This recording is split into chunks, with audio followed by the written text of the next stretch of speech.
Good morning मित्रांनो, स्वागत आहे तुमचं एका नवीन व्हिडिओमध्ये. कालच गुढीपाडवा झाला. आपण गुढीपाडव्यासाठी गावी आलो होतो. सो 2-3 दिवसाची सुट्टी आहे.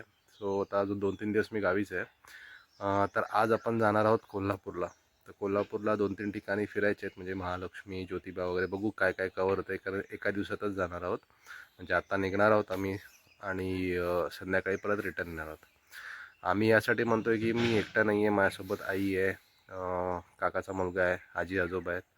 सो आम्ही 5-6 लोक आहोत आणि गावातलीच एक गाडी केलेली आहे. त्या गाडीतूनच आम्ही जाणार आहोत इथूनच आणि परत रिटर्न येणार आहोत. सकाळीच खूप सुंदर वाटते, म्हणजे मस्त वाटते, थंडगार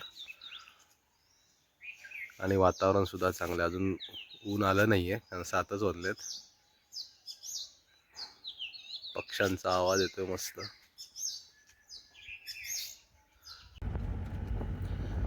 गाडी निघालेली आहे आपल्या घरातून. आता आपण घरातून बाहेर पडलो आहे, वाडीतून जस्ट. आता इथून आपण गगनबावडा, भुईबावडा, गगनबावडा करून कोल्हापूरला जाणार आहोत. तर हा मेन रोड आहे. आज शुक्रवार आहे, भुईबावड्याचा बाजार असेल, पण आपण खूपच लवकर निघालो आहे 8 वाजता, त्यामुळे अजून बाजारात काही कोण आलेले नाही आहे. बाजार लागायला सुरुवातच होते. आता तुम्ही बघू शकता सगळे लोक दुकानं मांडत आहेत तिथे. तर भुईवाडाचा बाजार हा आम्हाला खूप बरा पडतो, म्हणजे वैभवडीला जायची गरज लागत नाही. काय जे घराला लागतं तेवढं सामान भुईवाड्याला अवेलेबल असतं, त्यामुळे खरंच खूप बरा पडतो हा भुईवाड्याचा बाजार. शुक्रवारचा असतो आणि सगळं अवेलेबल असतं, भाज्या म्हणा किंवा काही म्हणा. आणि बँकेची वगैरे कामंसुद्धा भुईवाड्यात होऊन जातात, कारण की बऱ्याच ब्रांचेस आहेत. छोटंसंच गाव आहे, पण बऱ्यापैकी सगळं अवेलेबल असतं इथं. आता भुईबावडा सोडला की घाट सेक्शन सुरू होईल, म्हणजे पुढे एक रिंगेवाडी म्हणून गाव लागतं. ते गाव झालं की मग घाट रस्ता सुरू होतो. गगनबावड्याचा घाट हा 9 ते 10 किलोमीटरचा असेल. तो घाट संपला की मग कोल्हापूर बॉर्डर सुरू होते.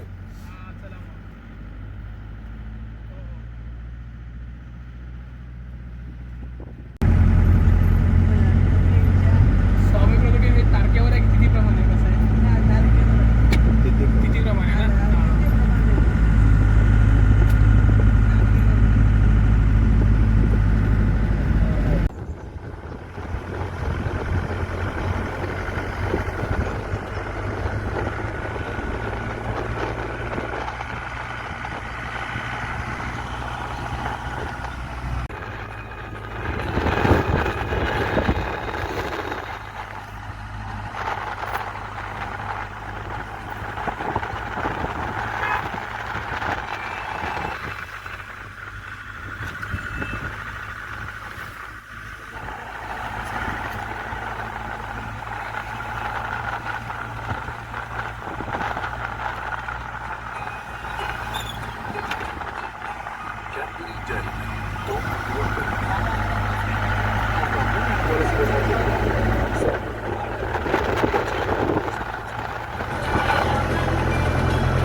मित्रांनो, निघालो आपण 7:30ला बरोबर. गाडी आली होती 7:30ला. सो 7:30 पावणे 8च्या आसपास आपण निघालो. ही बघा पाठी दिसते ती सुमोच आहे, टाटा सुमो. आता दिसत नाही, पण गावी अवेलेबल असते. आणि आता आपण गगनबावड्याला आलो आहे. घाट रस्ता क्रॉस करून आलो आहे. आता इथून कोल्हापूर 60 किलोमीटर असेल. 60-65 किलोमीटरच्या आसपास आहे. सो इथून कोल्हापूरला पोचायला आपल्याला नाही म्हटलं तरी 1.5 तास तरी जाईलच. आणि मग तिथून पहिलं महालक्ष्मीला जाणार आहोत आणि तिथून मग ज्योतिबा, आणि जर टाईम मिळाला तर मग आदमापूर करून रिटर्न. आदमापूर म्हणजे बाळूमामा. आता इथे पेट्रोल पंपला तो तिथे हायवे.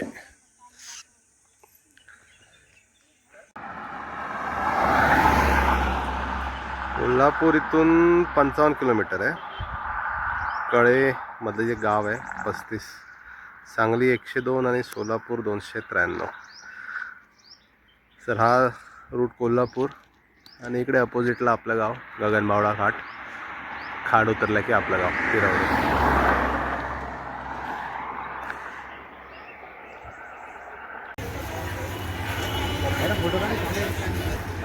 तर मित्रांनो पोचलोय आपण महालक्ष्मीला. हे महालक्ष्मीचं मेन मंदिराचं मेन प्रवेशद्वार आहे. बघू पुढे आतमध्ये कसं आहे.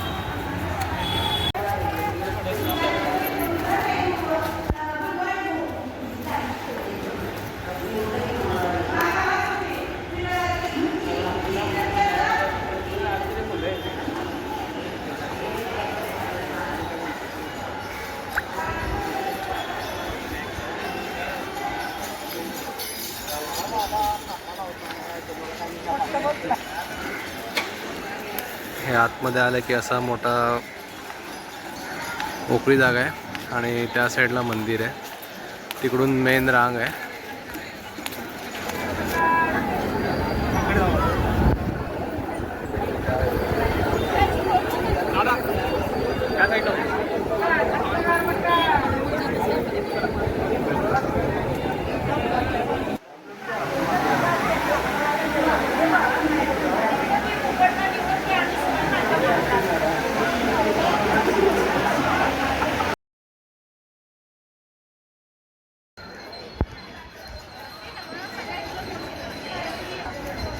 तर मग मित्रांनो महालक्ष्मी दर्शन झालेलं आहे आपलं.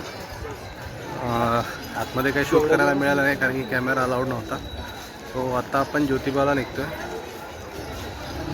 माझ्यासोबत आई आहे. चला मग आता ज्योतिबा दाखवतो तुम्हाला. तर आलो आहे आपण दख्खनच्या राजाच्या भूमीत म्हणजेच ज्योतिबा. बघू शकता मेन प्रवेशद्वार दख्खनचा राजा.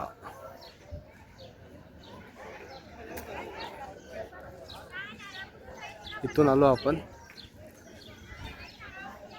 आणि आता इथे पुढे देवळासाठी जायचं.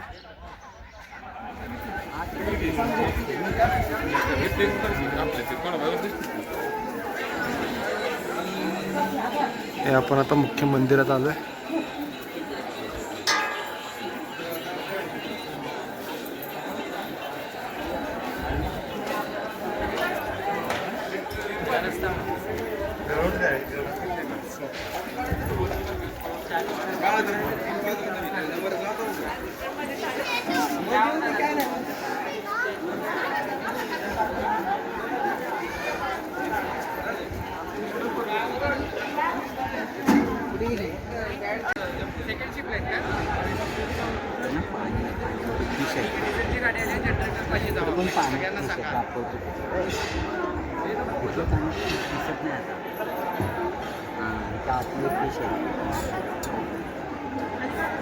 तिकडे खाली जाऊन दाखवतो पाणी पिशे.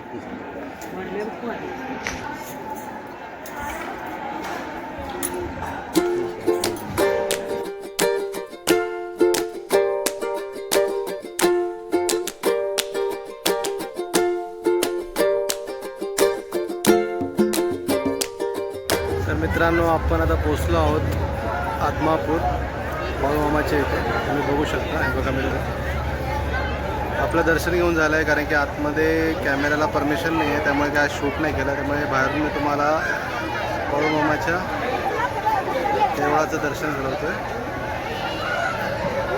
ते दिसते तो भक्त निवास आहे आणि हे इथे देऊळ आहे.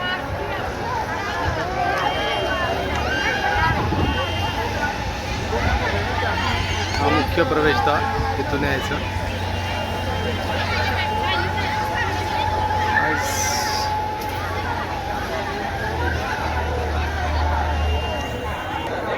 चला मग आता आजच्या दिवसाचं सगळं झालेलं आहे. सो आता इथून आपण परत घरी जाणार आहोत.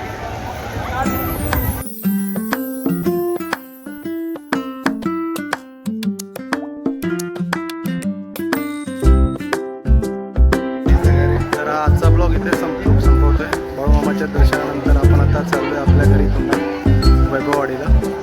सो तुम्हाला आजचा व्हिडिओ कसा वाटला कमेंट करून सांगा. आवडला असेल तर लाईक करा आणि चॅनलवर नवीन असाल तर सबस्क्राईब करा.